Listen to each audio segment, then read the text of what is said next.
Hello friend, study 94 में आपका बहुत बहुत स्वागत है। दोस्तों, आपने इतिहास के बारे में तो बहुत कुछ पढ़ा होगा अलग अलग चैनल से, लेकिन ये जो नोट्स आज आप देख रहे हो, इसमें मेरे द्वारा बनाए गए अलग अलग बुकों का कंटेंट लेकर मेरे द्वारा बहुत ही सुंदर तरीके से नोट्स बनाए गए, जो आपको हर एग्ज़ाम को क्वालिफाई करने के लिए बहुत काम आएंगे।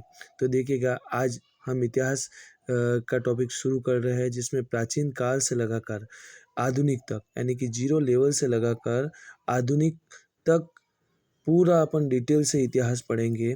जिसमें टॉपिक हर टॉपिक को कोई भी आपके मिस नहीं होगा, अच्छे से हम उसको कवर करेंगे। जिसमें देखिएगा, प्राचीन इतिहास में अपन जैसे कि टॉपिक देखते हैं तो प्रागैतिहासिक काल। प्रागैतिहासिक काल जिसे ताम्रपाषाण काल या प्री हिस्ट्री भी बोलते हैं।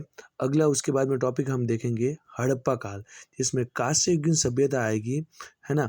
उसके बाद में आएगा वैदिक काल में ऋग्वैदिक काल के बारे में अपन पढ़ेंगे। उसके बाद में उत्तर वैदिक काल के बारे में पढ़ेंगे।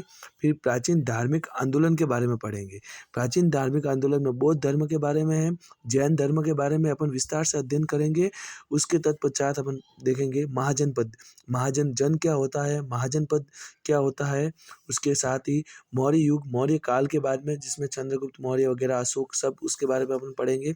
16 महाजनपदों का उदय कैसे हुआ, सर्वाधिक शक्तिशाली महाजनपद कौन सा था, मगध का उदय कैसा हुआ, और हर्यक वंश किस प्रकार से परिफलित हुआ, और अंत में उसका पतन किस प्रकार से हुआ। प्राचीन भारत में विदेशी आक्रमण किस प्रकार से हुए और विदेशियों का प्रभाव अपने भारत पर किस प्रकार से रहा। अगला देखिएगा टॉपिक मौर्य साम्राज्य के बारे में पढ़ेंगे। यानी कि प्राचीन काल में मौर्य साम्राज्य का विस्तार किस प्रकार से हुआ, कहाँ कहाँ तक उसका साम्राज्य फैला हुआ था। उसके बाद अपन पढ़ेंगे सिकंदर का आक्रमण।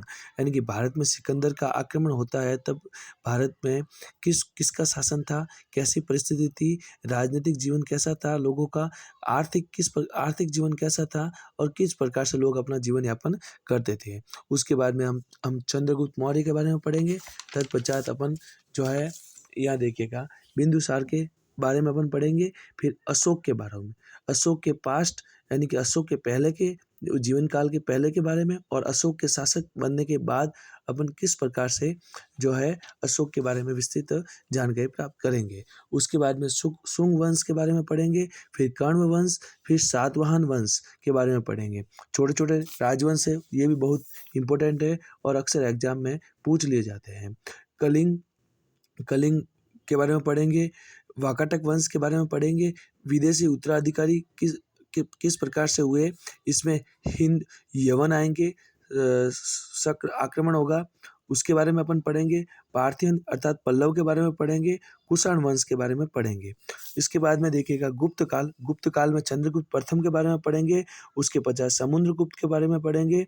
समुद्रगुप्त इतिहास में समुद्रगुप्त के भाई रामगुप्त हुए हैं, उनकी क्या क्या जो है कहानियाँ थी, उसके बारे में अपन विस्तृत अध्ययन करेंगे। फिर चंद्रगुप्त द्वितीय के बारे में पढ़ेंगे। फिर आगे अपन पढ़ेंगे कुमारगुप्त प्रथम के बारे में।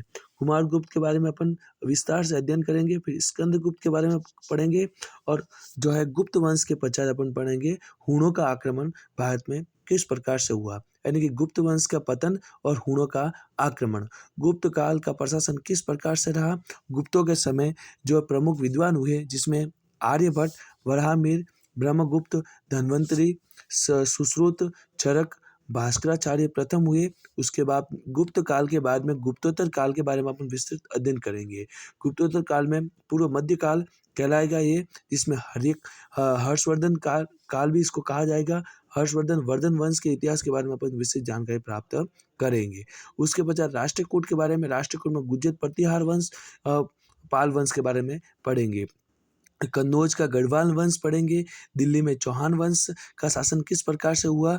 चंदेल वंश के बारे में पढ़ेंगे। परमार वंश के बारे में पढ़ेंगे। पाल वंश के बारे में पढ़ेंगे, और सैन वंश, हिंदू यवन वंश के बारे में अपन विस्तृत अध्ययन करेंगे। यानी कि छोटे छोटे जितने भी राजवंश हुए, किसी को भी अपन जो है छोड़ेंगे नहीं, अच्छे से डिटेल से इसको अध्ययन करने का कार्य करेंगे। दक्षिण भारत में जो राजवंश हुए, जिसमें वातापी या बादामी वंश कहलाएगा, फिर पल्लव वंश कहलाएगा, फिर चालुक्य वंश कहलाएगा, फिर पांड्य और फिर चोल वंश के बारे में, जिसमें राजा राम प्रथम है, राजेंद्र चोल है, उसके बारे में विस्तृत अध्ययन करेंगे।